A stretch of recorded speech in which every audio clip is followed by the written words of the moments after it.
لو انتي لمراهق او مراهقة يبقى الفيديو ده عشانك، ولو انتي لسه ما دخلتيش المرحلة اقعدي استفيدي كلمتين. المراهق ما بيكرهش امه وابوه، هو بس ملخبط، كيمياء الدماغ فجأة اتلخبطت، فجأة يضحك ويعيط، فجأة يبقى قاعد معاكوا يروح يقعد لوحده في الأوضة ويقفل على نفسه، فجأة ما يبقاش عايز يتكلم معاكوا منطوي أو بيكلم أصحابه. في المرحلة دي بقى العناد وحش جدا، مش هيجيب غير عناد. نتعامل ازاي في المرحلة دي؟ هو قبل ما يسمع عايز يتسمع، اسمعوه، خليكوا صحاب، بالذات بقى البنات. بنتك لو ما كانتش صاحبتك واحتويتيها، صحاب بره الله اعلم ممكن يعرفوها على ايه او يدخلوا في دماغها كلام عن ايه. لازم بنتك تبقى صاحبتك، لازم تعرفي كل كبيرة وصغيرة بس كصحاب، مش كماما اللي اول ما اروح اقول لها حاجة تروح مصوتة في وشي، مش هتقولك على حاجة تاني. ما هي ماما اللي بتقعد تصوت في وشنا دي احنا مش هنقولها على حاجة تاني، هتروح تقول لصاحبتها. لكن ماما صاحبتي اللي بتسمع مني، ولو في غلط بتوجهني وتقولي لا في كذا كذا كذا كذا، من غير زعيق، من غير اوامر، من غير تلطيش، من غير ما اروح اقول للبابا على كل حاجة. بنتك بالذات عايزة ماما تبقى صاحبتها، هي لو عايزة بابا يبقى صاحبها هتروح لبابا، خصوصا بقى لو الاب شديد. فانت بتعملي كارثة، بتخلي بنتك تخبي عنك الله اعلم ايه. ارجوكوا البنات بالذات بلاش في مرحلة المراهقة يبقى في ضرب ولا اهانة ولا زعيق ولا تقللي منها، صاحبيها كأنها صاحبتك فعلا. صاحبتك اللي انتي بتقعدي ترغي معاها بالساعتين والتلاتة، لا خلي بنتك هي صاحبتك اللي بترغي معاها بالساعتين والتلاتة، سمعيها كلام حلو. والاب برضو شبع بنتك حنية واحضان وطبطبة وكلام حلو، عشان البنت المراهقة لو ما لقيتش ده في البيت هتروح تدور في زبالة العلاقات بره والشارع بره. انا مش عارفة اقول ايه، انتوا عارفين. ارجوكوا بنتك خليها قريبة منك، بنتك طبطب عليها وشبعها كلام حلو. ايه الجمال ده، ايه الشعر الحلو ده، ايه الفستان التحفة ده، يا خرابي ده الحلق هياكل من ودنك حتة، ايه العينين الجميلة دي، ده انا عندي اجمل بنت في الدنيا. سمعوهم الكلمتين الحلوين اللي بره بيضحكوا عليهم بيها. حافظوا على بناتكم. ابنك المراهق اسمعوا، مش كل حاجة اوامر. انا عارفة ان هو صعب على بعض الاباء ان هم يحسوا ان فجأة ابنهم كبر، ما بقاش الطفل الصغير اللي هقوله لا اعمل كذا. آه، هو كبر، هو فعلا كبر، مش هينفع معاه الأوامر، هيعند. الشارع خطر، وخطر كبير قوي. حافظوا على ولادكم، بلاش نضيع ولادنا. ابنك المراهق محتاج يبقى صاحبك، بدل ما يصاحب ناس تانية تعزم عليه بحاجة كده ولا اتفرج على ده كده وتلاقي العيل ضاع. المستشفيات مليانة بلاوي، وانا واحدة اشتغلت في مجال الصحة النفسية وكنت بشوف بلاوي، كنت بشوف بلاوي. وبتبتدي بقعدة صحاب، وفي حاجات دلوقتي من أول مرة، خطرها من أول تجربة. صاحب ابنك، نزله الجيم معاك، نزله شغلك، اتفسح معاه. بنتك خدها انجاجي كده على الكورنيش وهات لها ايس كريم وترمس. ما تخلوش ولادكم يعملوا حاجة مع ناس تانية الله أعلم بنواياهم ايه، خصوصا الحاجات الخطر. في حاجات خطرها من أول مرة والشباب بيعرفوا بعض عليها عشان يضمن ان في واحد تاني هيشتري له، ما هو دخل في الخية، ما هو دخل فيها، فهيدبسه انه يشتري ليه ولصاحبه. ما تفتشوش ورا عيالكم، لان العيال بتعرف تخبي. صاحبوا عيالكم. لو مشيت بفكرة ان انا هفتش شنطتها وهفتش اوضته وهشوف مش عارف ايه، لا، العيال بتعرف تخبي كويس اوي اوي. لكن مبدأ الصحوبية ان احنا نصاحب عيالنا، وان احنا نبقى مصدر امان ليهم، ان مهما حصل ايه انا في ظهر بنتي، مهما حصل ايه انا في ظهر ابني. لازم تفهموهم ده وتوصلوه لهم عملي. مش لما يبقى في حاجه سفسوفه قد كده اهو اقوم الدنيا وما قعدهاش واتصل بخالتها واتصل بعمتها وتقول لي الحقوني، مش عارفة. مبقاش في حاجه اصلا. خليكوا تبقوا سر ولادكم. انا بشوف امهات، الله يهديكم، الله يهديكم بجد. بنتك قايله لك على سر، تروحي تقوليها لاختك ليه؟ خلي البنت ما تقولكيش حاجه تاني، وهتعمل من وراك، وهيبقى سرها مع صاحبتها، وانت هتبقي اخر من يعلم. بنتك جت قالت لك اتعكست، ما انت لبسك، ما انت بدل ما توصلي المعلومه بالطريقه دي. عن بنتي كبرت وحلوت وبقت قمر لازم تتعاكس، بس ناخد بالنا بقى المره الجايه نلبس طويل شويه، آه بلاش البنطلونات المحزقه، لا نداري كده اهو شويتين، بلاش الميك اب، عشان خاطر انا خايفه عليكي، لحسن حد يوقفك يعمل فيكي حاجه ولا بتاع. انا عارفه ان بنتي قمر. لازم تسمع الكلمتين الحلوين، ما تبقاش مستنيه من بره. مش اول ما ماما انا اتعكست، ما هو لبسك، ما هو انت فيكي، ما انت ما هو البنطلون اللي انا قلت ما يتجابش مش عارف ايه. مش هتيجي تقولك على حاجه تاني، مش هتيجي تقولك على حاجه تاني. ماما اصل صاحبتي عرفت ان هي بتكلم واحد وبتاع، تقومي جاريه راح قايله لامها، مش هتقولك على حاجه تاني. في موقف زي ده افهم بنتي ان ده غلط، ولو ليا كلام مع البنت افهمها بالراحه ان ده غلط، عشان تبقي حتى كسبتي ثواب في البنت. لو هي امها من الامهات الشديده اللي ما بتعرفش تتفاهم معاها، تبقي انت كسبتي ثواب فيها وعرفتيها ان ده غلط، وان لو وصل لماما ولا لبابا، واكيد هيوصل، كل حاجه بتوصل يا حبيبتي، ده غلط. بالراحه، بالراحه، من غير السويت والزعيق والشباشب الطياره، بالراحه. وما اقولش لا طبعا هاتي بنت مش كويسه، لا، مش عرفك انها مش كويسه، ما يمكن البيت عندها هو اللي عمل فيها كده. يبقى انا اكسبها وابقى ام ليها واكسب ثواب فيها، تقعد لي في بنتي. وعلى فكره، كل ثواب او كل حاجه انت بتعمليها في ولاد الناس هترجع لعيالك والله العظيم. يعني موقف قريب، عندنا مكان كده ضيق وبالليل بيبقى شبه مقطوع، وكنت راجعه انا وبنتي من المكان ده، فلقيت 3 4 شباب صغيرين كده، بس شكلهم يعني يخض شويه، يخوف.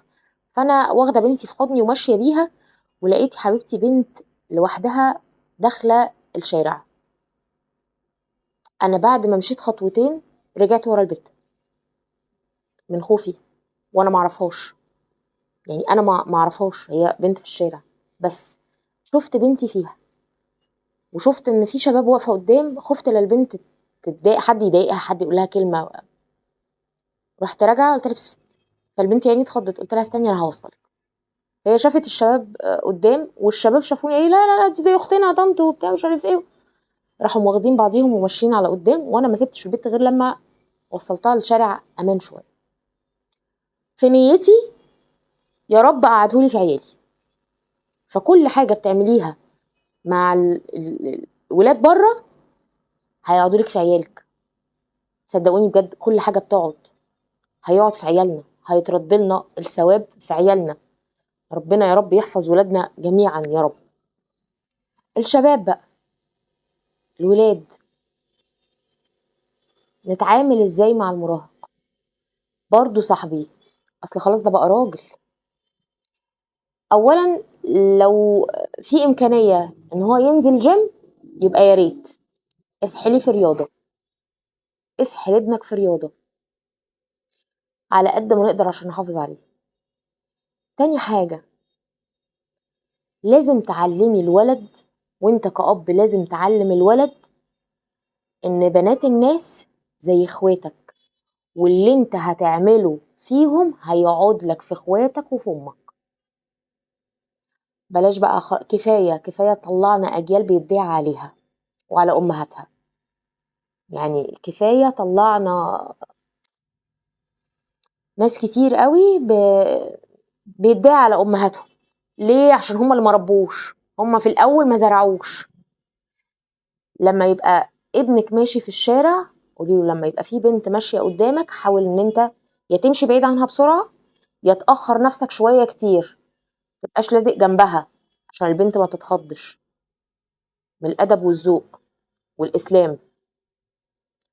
لو طالع الاسانسير ولقيت بنت او ست او راجل كبير، افتح له الاسانسير وهو يدخل الاول، او طالع من الباب افتح الباب وهم يعدوا الاول، انت في الاخر. من الادب والذوق ومن الاسلام. الادب والذوق اصلا من الاسلام.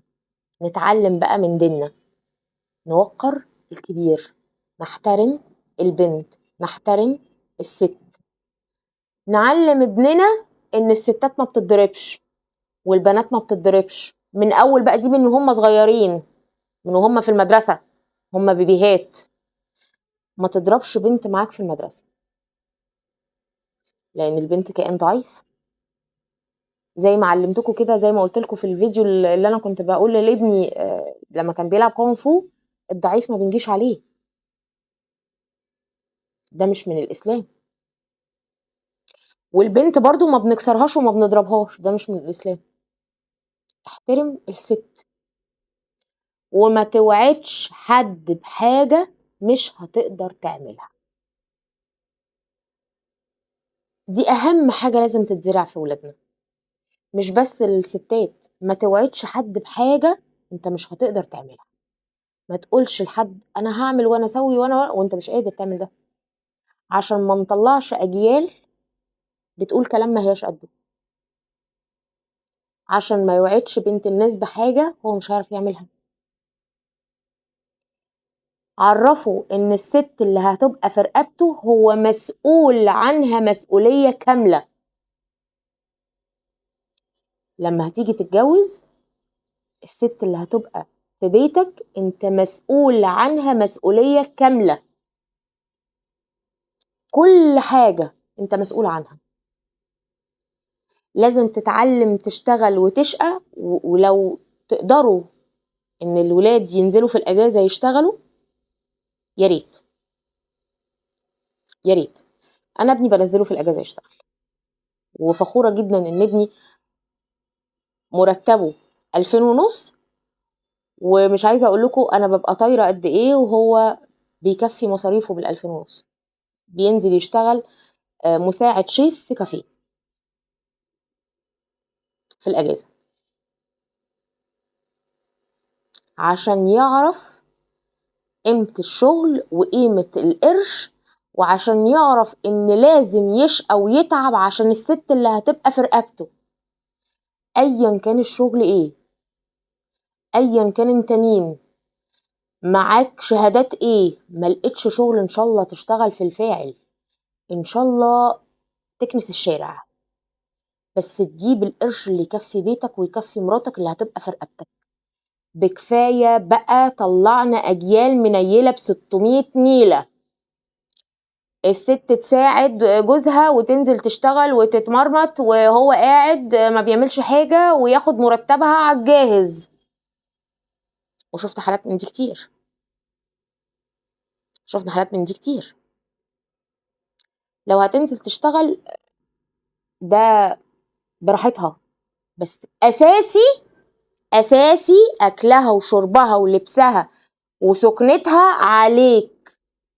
لازم تعلموا الصبيان ده من بدري، من بدري قوي، انه مسؤول وراجل. انتي بتربي راجل، بتربي راجل، لازم تربي راجل مسؤول يعتمد عليه. هنعمل ده ازاي؟ هنعمله لما نبقى اصحاب، لما نبطل ندلع عيالنا دلع مرق، بالذات بقى اللي بيفرقوا ما بين الصبيان والبنات. اغرفي لاخوكي ده ليه يغسي على رجله ونقش الحنه، ما يقوم يغرف لنفسه. او وزعوا المهام، هو هيغرف وهي تغسل المواعين، هو يلم السفره، لكن قاعد مبرشط والبت هي اللي بتخدمه. طلعنا اجيال منيله ب600 نيله. اخوكي الراجل ويلطش في البنات في البيت، ويلطش في اخواته البنات. البنات ما بتتضربش، البنات ما بتتضربش. مش اكسر للبت ضلع يطلع لها 4، هتكسر لها ضلع هتروح تدور على اللي يجبسها بره. هتكسر للبت ضلع في البيت هتروح تدور على اللي يجبسها بره. حبوا عيالكم وطلعوهم ناس محترمة، ناس ما يدعيش عليكم بعد ما تقابلوا وجه كريم. قسما بالله انا بعمل الفيديو ده من قلبي، من غير ما اعدله ولا من غير ما انا بتكلم كده باللي ما اعمله مع عيالي، باللي انا شايفاه قدام. انا بالنسبه لي انا بربي عيالي اني بعد ما اموت يعني ربنا يسترد وديعته ما يدعيش عليا. انا مش عايزه بعد ما ربنا يسترد وديعته بنت الناس ولا ابن الناس يدعوا عليا. عايزه لما اقابل وجه كريم بنت الناس تقول الله يرحمك يا حماتي ربيتي راجل. عايزه لما بنتي تروح بيت جوزها تقول الله يرحمك يا حماتي ربيتي ست محترمه.